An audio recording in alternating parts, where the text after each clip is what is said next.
Direction maintenant la plus grande grotte aménagée du pays Qatar avec Sophie. Nous sommes sur les hauteurs du Minervois, du côté de la Montagne Noire, direction le gouffre de Cabrespine.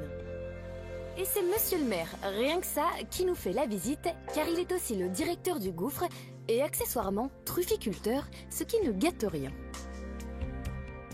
Mais c'est quand même une chance pour toi d'être maire de ce village que tu aimes tant et de gérer aujourd'hui ce qui est probablement l'intérêt touristique de la région.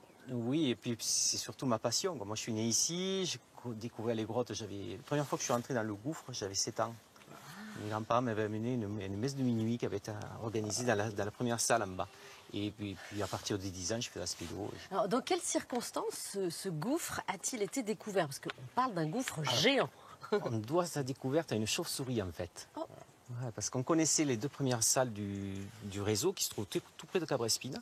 Et ces 2 jeunes qui habitaient le village à l'époque, Jean Guiraud et Gérard Bratt, qui comme tous les gamins faisaient la spéléo. Puis un jour, ils ont vu une chauve-souris qui partait au ras du sol dans la seconde salle du réseau. Ils se sont approchés, ils ont vu une petite crevasse par laquelle s'échappait un courant d'air. Ils ont commencé à gratter.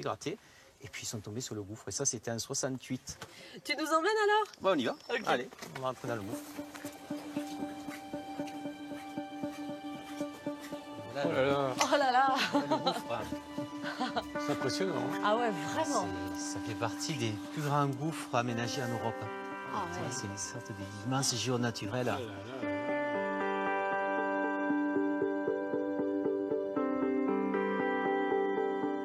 Spectaculaire. C'est spectaculaire, c'est de toute beauté. On va aller sur le balcon de verre. Ça risque d'être encore plus impressionnant, j'ai l'impression. c'est- Je te laisse passer devant, Philippe.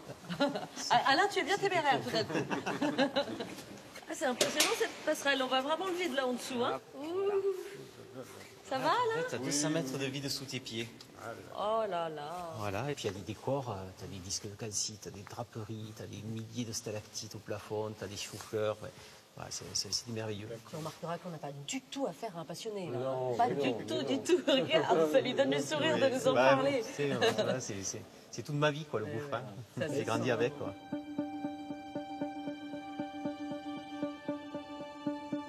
Et donc tu l'as aménagé, cette grotte, donc on peut l'explorer de façon assez ludique? Alors, je l'ai aménagé. En fait, on a créé un parc d'aventure souterraine. Ça, c'est un petit peu une première en France. Mais tu vois, ce qu'on va faire nous ici, c'est un petit peu unique. C'est un concept qui est tout nouveau. Et se lancer sur des tyroliennes 90 mètres au-dessus du vide dans une grotte, c'est fabuleux.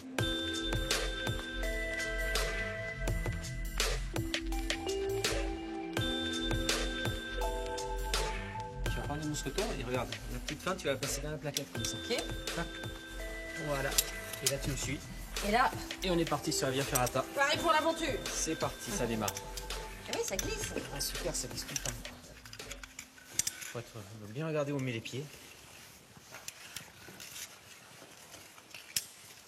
Et quel est le programme là?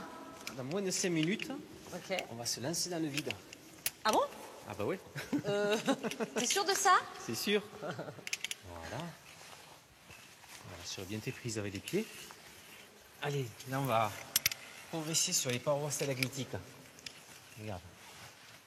Spectaculaire. Tu vois, face à toi, là, tu as une coulée. Il faut bien réaliser que le dépôt de calcite, ça évolue d'1 centimètre par siècle. Donc là, on est sur des parois qui ont plusieurs dizaines de milliers d'années. Ça, c'est des coulées qui sont vivantes, elles vont se mettre à ruisseler. Ouais. Voilà, et le gouffre reprend vie avec le temps. C'est une vraie cathédrale naturelle, quoi. Et puis regarde cette immensité. Puis c'est le silence qui est fabuleux, quoi. On est hors du temps, quoi.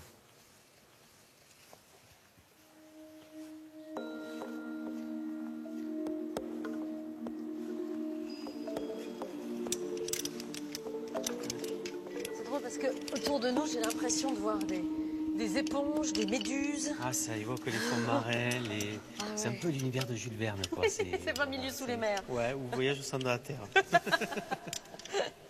C'est là que les choses sérieuses ont commencé. Tu vois, Voilà. la tyrolienne, elle est juste en dessous, là. Vraiment se jeter dans le vide, quoi. Bah oui, là, c'est le but. Au sens propre du terme.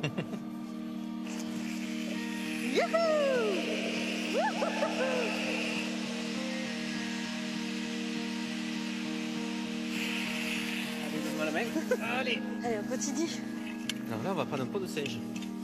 Ça me va bien. Ouais. Attention, parce qu'on est quand même 40 mètres au-dessus du vide. Hein. Oh, faut pas regarder en dessous. Non, regarde pas en bas. Ah Regarde non. face à toi.